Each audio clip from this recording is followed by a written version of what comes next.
One of the last pieces of woodwork that needed to be done for the boat was the tiller. Now, the old tillers were in rough shape. They were completely delaminated. There was some rot. Just didn't feel like there was any future in it at all. So we didn't like the curve of it, so we sat in the cockpit and started playing with the curves till we came up with a shape that made a pattern. And then I brought it back here to the shop and started putting a laminated tiller together. Now, to make it just a little more over the top than usual, we tapered the tiller from 3 inches at the butt. We tapered it to 1.5 inches this way. Now that can be done pretty easily with a table saw jig and some spacers up here where you take 3/4 of an inch off a side, then flip the part over and do 3/4 of an inch and the second pass through the table saw. So you'll end up with a blank that goes from 3 inches at the bottom to 1.5 inches at the top. 1.5 inches, just about the right size to form to get a nice grip for your hand. And what I wanted to do is show you how those blanks were made. And then we're going to steam bend it and put it in a form that matches this curve, which will help us not have a whole lot of things to worry about when we try and clamp everything together when it's in the gluing form. So we have a few steps to show you. It's all really easy. It can be done with a table saw, and it can be done with a 1/2 inch router. And a little bit of plywood and ingenuity. You get some routering jigs that will allow you to taper the parts really easily. And I'll show you that in just a minute. I actually have 3 of them done. So we've made our blanks about 6 inches longer. So there's 2 or 3 inches at one end and 2 or 3 inches at the other that are salvage. The 5 foot 2 inches was the dimension that we came up with for the overall length of the tiller. So we put these blanks in, and we have some marks on the table. And basically, we've countersunk a couple screws in on the material that's going to be thrown away, and that allows us to get some fasteners in here to hold the part. So now the blank is held firmly in place, and then what we've done, since this ramps from this level down 3/8 of an inch to the other end, we've simply set the router bit up so it's just kissing the surface at this end at our mark. So what we'll do now is get ready to do the routering. And the simple solution, we try and router lightly the edges so that we don't have any tear out or splintering. And then we come back in and remove the material all the way down. Now, if you had a plunge router, you could do this in several steps where you're taking material from the bottom, but I don't want to lose my taper or have to try and figure out the height. So we have a fixed router here that works fine. You just have to be a little more patient when you get into the thicker material. We have our 4 strips now, and the blanks in straight form, going from a 3x3 block at the back made out of 4 pieces. This is 3 inches by 3 inches as a stack of wood. We're going to put the mahogany on the top and bottom, 2 pieces of oak in the middle. And then at the other end, it tapers down to 1.5 inches by 1.5 inches because we've tapered every one of these to fit. Now this is sitting on top of our forms. Remember when I talked to you about the ideal curve we tried to get? We took that and marked it on this board and then used construction materials on a piece of plywood and glued and screwed in a bunch of 2x4 cutoffs that will be the braces that we can bend the steamed strips into. So we have 1, 2, 3, 4 of those, and they're all the same curve and they're all blocked the same way. So when these are pliable after being steamed, they all fit in that form very easily, and then we're going to let it cool and dry out for several days. Now the whole logic of this is that we're softening up the inside of the material. The lignin, which is the material the cells are made out of, is fairly rigid, and that gives the wood its strength. What we're doing by steaming is raising the temperature inside the wood, and that softens the lignin, and then the material can be bent into a new form. When it's cooled and dried, it'll form to what we're doing here, and then it'll make it much easier to glue to our form, which is our final form, final curve. And the last part after we steam and let it go and form them in our forming jig is we have one final jig where all 4 strips will be put on here and glued together, and then we let that set for 24 hours. We'll have an epoxy glue, and then we'll have our final form, which will be exactly what we had drawn when we were sitting in the cockpit of the boat out in Berkeley. We have our steamer going, And this is a combination of parts. There are actually some really good YouTube videos on how to build a steam box and the basic components. We're using a pressure cooker and a hose going into the bottom of the steam box. And there's a vent hole at the far end underneath. So we have a steam coming out here, and whatever condenses goes into a bucket. We have a thermometer here, and what we're trying to do is get to that 220 range on the steam, that means the box is heated and it's ready to go. And so we're going to get going now. And let me get my gloves on. We put these in the steam box, and again, be very careful of this. There's a lot of steam inside. It's not under any particular pressure, but as you'll see, it's hot, and you want to stay low and get out of the way. And we're going to put these in on end.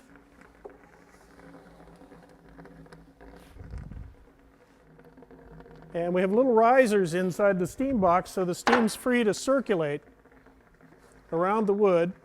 And then we're going to seal the box back up with the cover, and we're going to let it go for, with this thickness of material, we're going to let this go for about 35 or 40 minutes. And we're going to keep track of the overall heat on the box the whole time. And our thermometer will start rising, so we'll go about 35, 40 minutes after it returns to the 210 degrees, which actually won't take very long at all for this to return to, because we've preheated the box now. So we sit and wait and watch and keep an eye on the burner, keep an eye on everything, make sure it's still percolating along here, and then we'll be ready on our form. Now, we really don't need to clamp anything because this has already been tried on the other tiller and proved to work, and it's all supporting. If you do need some clamps, it's not a bad idea to have a few clamps available to try and tie things down. If from some vagarity of the wood, it wants to stay straight when another part wants to bend too much.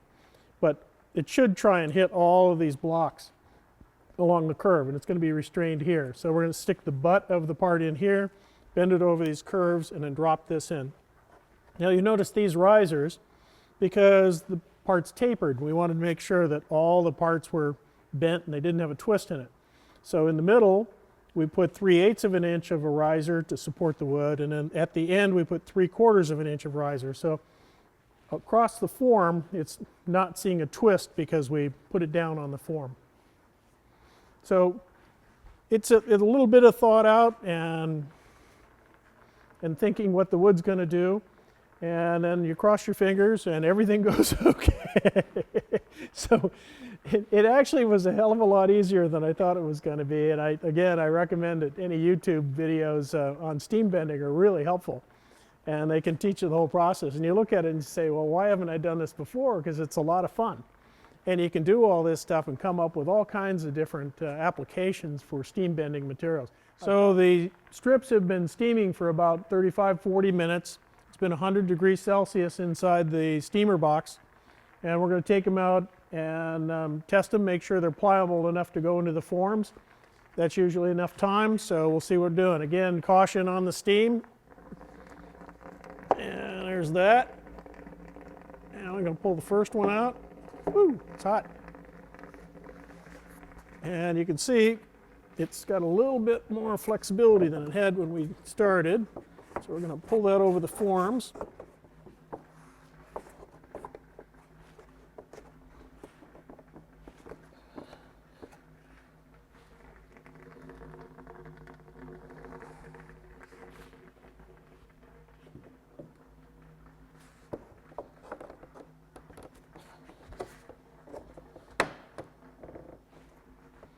Okay, so now we've got the 4 strips in our form, and we're just going to have to wait here until it cools. We usually let it have 2 or 3 days at least, and then we'll get back to it, and then we'll be able to do a little light sanding on the parts and then get ready for the bending them over the gluing fixture at the end, and that'll go a lot easier with them pre-bent. May have to pull it down. There's always a little bit of spring back, but it'll be much, much easier to put all these pieces together and get it over our gluing form now that they've been steam bent. So that's it for today. So the strips have been drying now for a little over a week, and we're ready to do the gluing. And all the parts here, I can show you, are pre-formed now. There is a little spring back, but we'll be able to take that out on the gluing form. We'll be able to put the curvature back into it. And the reason for doing the steam bending is this would be a very difficult part to not have crack or stressed if it was not steamed. It wouldn't really fit in these forms. You'd really be at the point where they might crack while you're trying to put them into the form while gluing. So this is a great way to pre-form it. It's going to hold in this shape for basically forever. And a little bit of additional bend we're going to get on the gluing form will not affect these and will not damage them. And one thing we're going to do here is add a little detail. It's kind of fun. It's a little bit new, it's a little bit old. We're trying to make it look like it's being glued together with resorcinol glue, which was left a black line at each one of the glue lines. So what we're going to use is epoxy glue, which is clear, but we're going to use carbon fiber tape in between each one of the laminations. So we'll end up with a much stronger tiller, but we'll also have the look that was common at the time and back when the boat was built of having resorcinol glue lines in all of our wood laminations.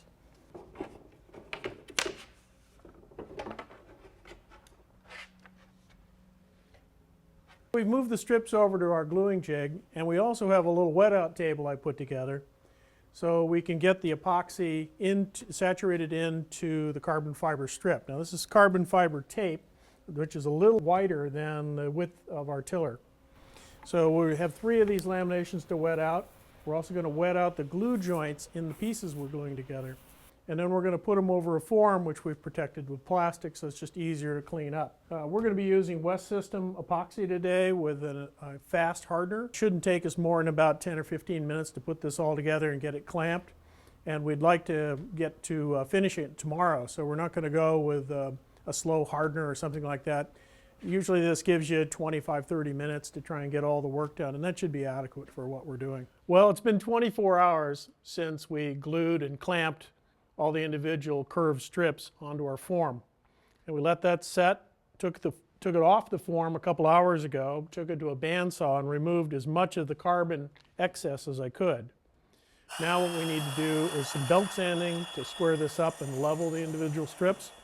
So our blank is now squared off and belt sanded. Next what we're going to do is router the edges. So I've marked 10 inches from the end, which is where I want my router to begin, and on all 4 corners.